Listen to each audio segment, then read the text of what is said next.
मैं last lecture में आप लोगों को कंपोनेंट तक सिखा चुकी हूँ कि कंपोनेंट और फेस को कैलकुलेट कैसे करते हैं। नेक्स्ट हमारा टॉपिक है डिग्री ऑफ फ्रीडम। जिस डिग्री ऑफ फ्रीडम को हम एफ से रिप्रेजेंट करते हैं उसको कैसे कैलकुलेट किया जाता है। डिग्री ऑफ फ्रीडम निकालने का हमारा फॉर्मूला होता है एफ, जो फेज़ रूल के अकॉर्डिंग, जो मैंने सबसे पहले जब आपको चैप्टर स्टार्ट कराया था तभी बता दिया था। हम डिग्री ऑफ फ्रीडम के फॉर्मूले की बात करें तो वो हमारा होता है F is equal to C minus P plus 2। हम P को कैलकुलेट करना बता चुके हैं। नेक्स्ट हमने जो बताया था वो कंपोनेंट को कैलकुलेट करना बताया था। अब हम इन दोनों की वैल्यू पुट करके डिग्री ऑफ फ्रीडम को कैलकुलेट करेंगे। एक्चुअल में डिग्री ऑफ फ्रीडम क्या है? डिग्री ऑफ फ्रीडम वो मिनिमम वेरिएबल्स हैं। जैसे वेरिएबल्स की अगर हम बात करें तो वेरिएबल्स कौन से होते हैं, लाइक हम बात करते हैं टेम्परेचर, प्रेशर एंड कंसंट्रेशन। ये हम ज़्यादातर 3 वेरिएबल्स पढ़ते हैं, टेम्परेचर, प्रेशर एंड कंसंट्रेशन। इन तीनों वेरिएबल्स में से हम कितने कम से कम वेरिएबल बताएं जो किसी सिस्टम की स्टेट को एक्सप्लेन कर सकें। जैसे अगर मैं बात करती हूँ, मैंने एक सिस्टम कंसीडर किया, मैंने एक कंपोनेंट वाटर ले लिया और वाटर का ट्रिपल पॉइंट है, तो मुझे वाटर का ट्रिपल पॉइंट बताने के लिए तो ये ऑटोमेटिकली फिक्स्ड है।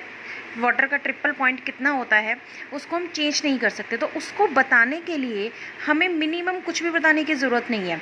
लेकिन अगर मैं वाटर का बॉइलिंग पॉइंट बताती हूँ तो वाटर का बॉइलिंग पॉइंट बताने के लिए मुझे टेम्परेचर को एक्सप्लेन करना पड़ेगा। और अगर हम वहाँ पर प्रेशर की रेंज को चेंज करते हैं तो मुझे ये बताना पड़ेगा कि इतने प्रेशर पर इतना बॉइलिंग पॉइंट है। मतलब किसी भी कंडीशन को एक्सप्लेन करने के लिए मुझे इन दोनों वेरिएबल्स को या फिर इन तीनों वेरिएबल्स को बताने की ज़रूरत है।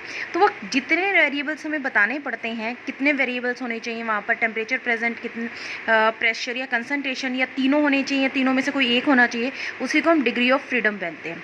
उस टेम्परेचर, प्रेशर और कंसंट्रेशन को बताए बिना या तीनों में से किसी को बताए बिना भी अगर हम सिस्टम को एक्सप्लेन कर पाते हैं तो वो डिग्री ऑफ फ्रीडम बोला जाता है।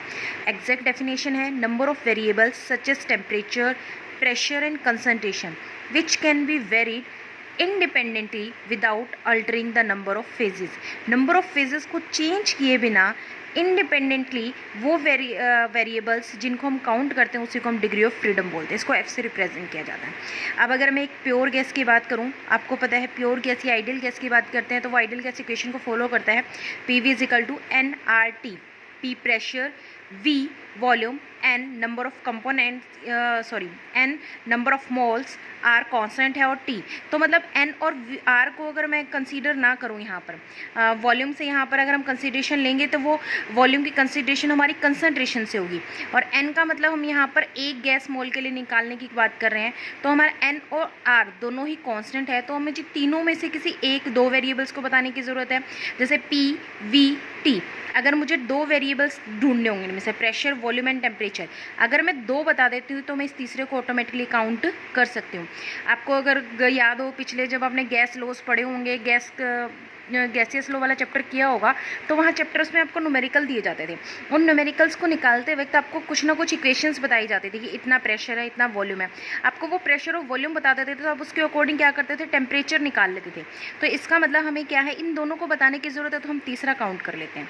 अब अगर मैं वॉल्यूम और टेम्परेचर को बता देती तो हम प्रेशर काउंट कर सकते हैं। तो मतलब इस इक्वेशन को अप्लाई करने के लिए हमें कितने मिनिमम वेरिएबल्स बताने की ज़रूरत पड़ी, 2। तो इसीलिए सिस्टम कैसा हो गया, बाइनरी। क्योंकि यहाँ पर अगर मैं कंसीडर करूँ एक प्योर गैस की, प्योर गैस में कंपोनेंट कितना होगा, 1। फेज़ की बात करूँ तो वो भी कितना होगा, 1। अब इसको हम क्या करते हैं, डिग्री ऑफ फ्रीडम निकालते हैं तो कितना आता है, 2, जिसको हम बाइवेरिएंट बोलते हैं। ऐसे ही मैं नेक्स्ट एग्जांपल ले लेती हूँ, एक गैसियस मिक्सचर। गैसियस मिक्सचर मैंने कंसीडर किया है हाइड्रोजन और ऑक्सीजन को। हाइड्रोजन और ऑक्सीजन को कंसीडर किया तो हमारे पास कंपोनेंट कितने हो गए, 2, क्योंकि हाइड्रोजन और ऑक्सीजन एक दूसरे के साथ रिएक्ट नहीं कर रहे हैं, मिक्सचर है, तो हमें हाइड्रोजन को भी काउंट करना पड़ेगा और ऑक्सीजन को भी। फेज़ दोनों के दोनों गैसियस फेज़ में हैं, दोनों को हम डिफ्रेंशिएट नहीं कर सकते कि कौन सी हाइड्रोजन है कौन सी ऑक्सीजन है, लेकिन हमारे दोनों को रिप्रेजेंट करने के लिए हमें सिंबल अलग अलग लिखने पड़ेंगे। सिंबल अलग अलग लिखने की वजह से हमारे 2 कंपोनेंट हो गए, लेकिन फेज़ हमारा क्या होता है, एक ही होता है। और फेज़ एक होने के बाद हम इस वैल्यू को डिग्री ऑफ फ्रीडम निकालने के लिए पुट करते हैं तो हमारा डिग्री ऑफ फ्रीडम कितना आता है, 3।